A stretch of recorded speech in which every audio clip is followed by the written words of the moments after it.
There are many things that go into preparation for a wedding.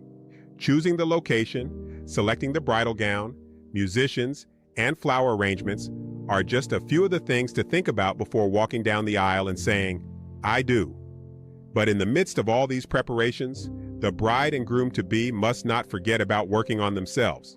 A period of self-development is necessary to help couples withstand the normal pressures of adjusting to married life.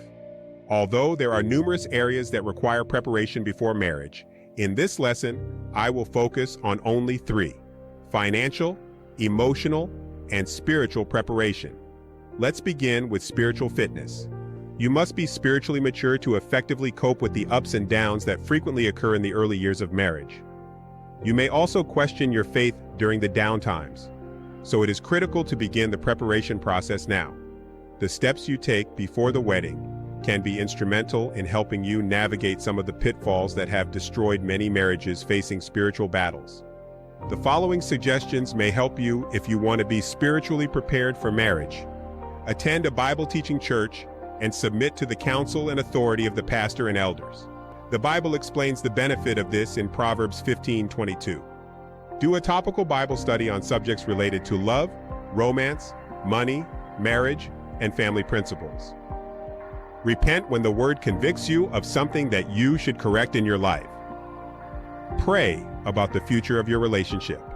Ask God to show you the truth about the person you plan to marry.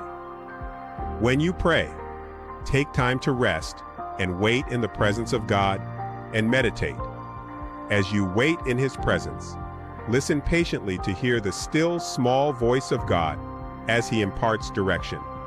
When God reveals something to you, don't ignore the impressions you receive. The things revealed to you about your wedding plans should be used to evaluate the future of your relationship. This evaluation is especially important if you have identified things your prospective spouse routinely does or says that conflict with what the Bible teaches or repeatedly makes you feel uncomfortable. Don't ever forget it. Your instincts mean something. Practice daily acts of obedience. Daily acts of obedience to the promptings of the Holy Spirit can place you in the presence of the right people at the right times and in the right situations that can change your life. If you are making plans to marry the wrong person, God can even reveal this to you as you obey the direction the Holy Spirit gives you. Now let's move to financial fitness. Few newlyweds think about the incidental expenses inherent to married life. After the wedding, couples must not only be prepared to handle household expenses, they must also be prepared to deal with common expenses like trips to visit relatives, birthday gifts, furniture upgrades, decorating, and unexpected dental and medical bills. An unplanned pregnancy may trigger a stream of expenses as well. Therefore, it is imperative that you organize your finances and learn financial strategies that can help you avoid financial problems that could potentially destroy your marriage. The following suggestions may be useful as you prepare for a prosperous financial future with your new mate. Review your credit file. If you find errors, start taking steps to have the information corrected. If your credit score is low, seek credit counseling and start taking steps to improve your credit score. A good credit rating can have a significant impact on the financial well-being of your future marriage. Watch out for the debt trap. Don't create excessive debt trying to impress a potential spouse. Maxing out your credit cards and spending your income on expensive cars or a trendy wardrobe may limit your ability to buy or furnish your home after you get married. Reducing your debt before getting married is a good idea, even if you already have a place to live. Chances are you will need to redecorate after the wedding to accommodate a new spouse and a changing lifestyle. Learn how money works.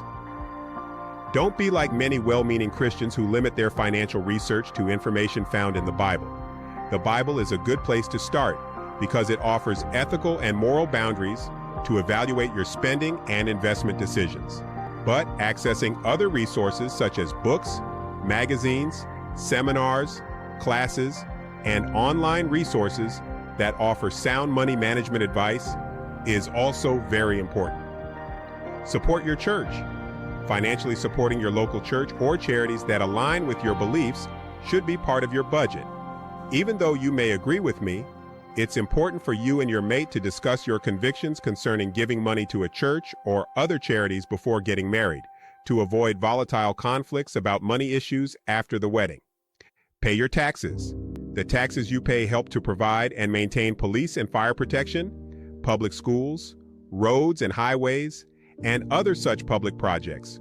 Furthermore, tax evasion can become a criminal offense, and a run-in with the law can threaten the stability of your marriage. Pay your bills on time. Timely bill payment helps to establish a good credit rating and prove to creditors that you are a responsible person who is not a credit risk.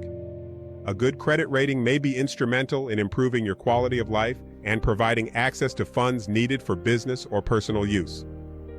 Live on less than you earn. If you establish a lifestyle that does not require your entire paycheck to stay afloat, you can build cash reserves to pay for future expenses like college tuition, new household appliances, a new car, or even a new home. Now let's move to emotional fitness.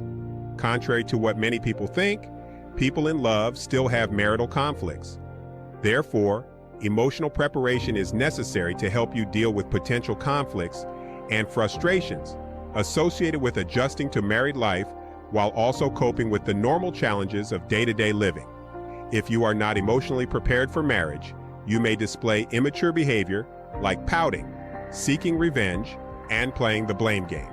If this kind of behavior is not replaced with a more mature, respectful approach, conflicts can lead to abuse, violence, and divorce.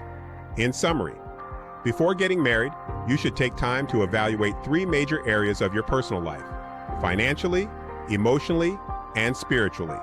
You need spiritual maturity to effectively cope with the ups and downs that frequently occur in the early years of marriage. It is imperative that you also organize your finances and learn financial strategies that can help you avoid financial problems that could potentially destroy your marriage. In addition, emotional preparation is necessary to help you deal with potential conflicts and frustrations associated with adjusting to married life, while also coping with the normal challenges of day-to-day living. This is another marriage success moment with Dr. David Stevens.